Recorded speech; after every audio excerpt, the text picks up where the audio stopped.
Atlanta, Georgia on a beautiful spring day where we've got some Sun Belt baseball on the docket. Georgia State hosting James Madison. James Madison coming off a huge win over Virginia in the middle of the week, and Georgia State trying to climb back into the top 10 in the Sun Belt to make the tournament. I'm Jack Little, bringing you all the action right here on ESPN+. Let's dive into those matchups. I'm Steve Vecchione, pleased to be joined by Jack Little. Furman getting its first win for their brand new head coach, Mary Beth Dennison, and for Furman getting that win coming into this game today, a little momentum, Jack. Yeah, for sure. And for Mary Beth, just a huge win to get her first, gets that monkey off her back. Now she's ready to go, try to get a second today. All right, let's take a look at players to watch. An NAIA transfer, Chapel Cunningham for Lipscomb. Yeah, she played at Southeastern in the NAIA, a star in the Sun Conference. They found an extra year of eligibility for her in the middle of the fall, got her in January, and she's been a great asset to this team. And this crushed deep, very deep. Wills McGinnis, it's gone. Georgia State walks it off.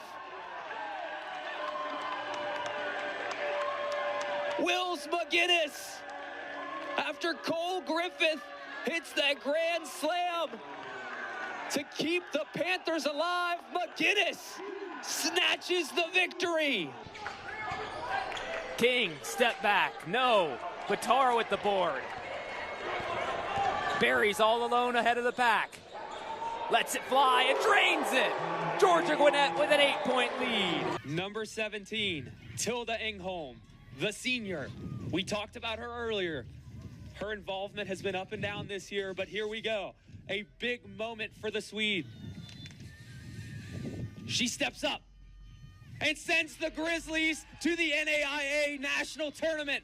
Georgia Gwinnett wins the CAC championship on penalties over Bellevue.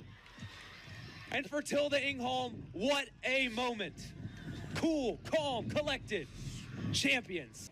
Georgia State could really use some positive momentum getting into the back 3 innings here. Did Haber just provide it? That's going deep, very deep and gone. He did. Adam Haber crushes a solo home run off of Kellen Davis and might have just provided Georgia State with something of a spark. A whole lot. And now this is Usman Fall, an opportunity in behind. Once again working on Brophy. He gets the better of him. Fall fires and scores. Lots of contact there, and that's going to be a free kick for the Mountaineers. A great opportunity on this set piece to commit numbers forward and try to find that equalizer. Murray Campbell gets the better of it. Now Elise down the line to Silcott Durbury. Silcott Durbury cuts inside again. Quick feet of Silcott Durbury have been troubling for the Mansfield Town defenders. The Grizzlies working ahead. There's Simo in a wide area. Fall running to the back post. He finds Osorio who has a go, and it's blocked. Another corner for the Grizzlies.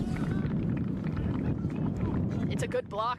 It's a block that needed to be made because Osorio, as he's driving in that ball, I mean, the way it was dipping, it looked like it was going to be on target in that one and just got right in the way of it. It sent up into the air and out for a corner. Harry Walsh, the reliable center back, been here for 4 years at Rio Grande. First team all-conference player, potentially saving a goal. Osorio whips in. Hamu touched off the post. Now Rio can run. They've shown a willingness to counter on these corners. Here's Rosic. Alejandro steps to him. Now Goncalves with Gomez on him.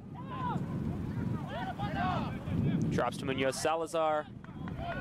And the Grizzlies are able to kill the attack. Rio still in possession. Lofted in the big frame of Darube. Goes upstairs and gets it.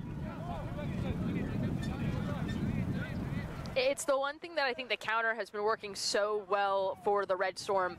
But what's happening, and it's what Georgia Gwinnett, I think, has done well early on, too, is they get the numbers back quickly. They do enough. The players that are in charge of staying back in that back line, they do enough to slow down that counter. That allows for players to get back and help defend in those moments. And then it creates a bit of a situation where the Red Storm now has to build, find those moments. That's how Georgia Gwinnett's been able to win the ball back and go the other way.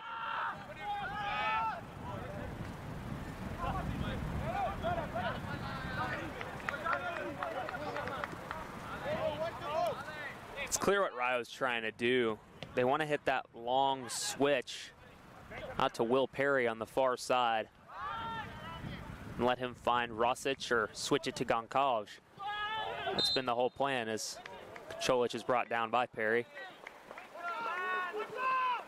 It's one thing, too, for Rio Grande, too, as well as they're trying to build in those moments. You see a lot of that speed that we're seeing, especially from those top three driving forward. They do want to connect on the width. That is the one thing we've seen fairly consistently in the first half. They really want to find those targets out wide, because that creates a lot more confusion, a lot more opportunities for those long crosses into the box, for those set pieces to develop there, too. That's what they want to do. And Georgia Gwinnett's been able to snuff them out, too. They've been able to get really well at being in those right positions and stopping those runs and stopping those outlets from driving and finding something in the box. Well, it comes back to our conversation earlier about whether this is a 3-back or a 5-back. You know, when Rio is able to counter, it looks like a 3-back. But if they don't get on it quick, outside backs get back, it becomes a 5-back just like that. Yeah, because it can rotate. I think that's the one thing we've seen from Georgia Gwinnett's side the entire season, and it's the one thing, too, about this as well, because of the players you have. Slipped through by Munoz Salazar, trying to find Goncalves. Cut out by Simo, and Darup can pick it up easily. The awareness from Joseph Simo in that moment is outstanding. It really is. I mean, as that ball's coming in, it's sneaking through. He sees where it's going. He steps right in front of it, and he just is able to shepherd it right to Darup, who then can send it long the other way. But no, I mean, with this back three and also with the wing backs you have in Pedro Alejandro as well as Joseph Simo, it can fluctuate. You want those players to be engaged in the attack as much as possible, but they can drop back to help defend in those moments. You've seen Luka Čolić step back to help defend too. It's not a one-size-fits-all. Players can come in and they slot in when needed, and then they go back to their respective positions to drive up and go the other way. And I think Georgia Gwinnett's done a good job of it, even defending with the three in the back too. They've been really good at finding those moments and picking the spots where they need to step, where they need to hang back, where they just need to be in the right place at the right time to stop and force the Red Storm to make a decision.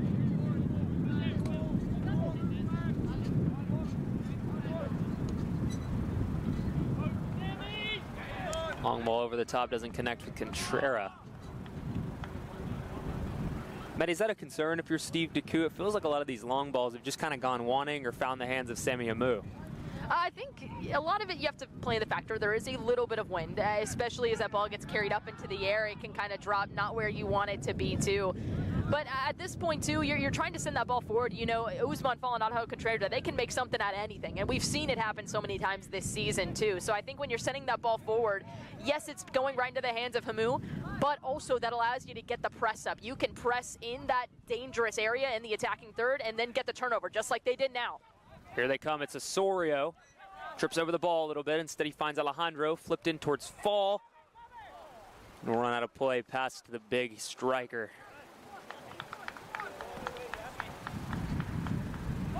Usman up to 15 goals on this season. He's got 4 assists to go along with those. Strong contender for a first-team All-NAIA player. Gomez and Goncalves. Gomez does well to win.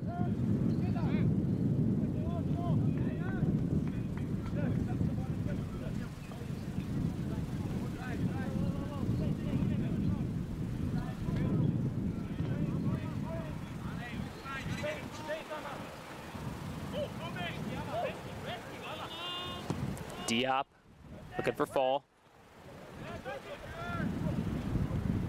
Now it falls to Fall. Left-footed shot, edge of the box. Usman Fall nearly puts the Grizzlies ahead. Instead, Sami Hamu is up to the task.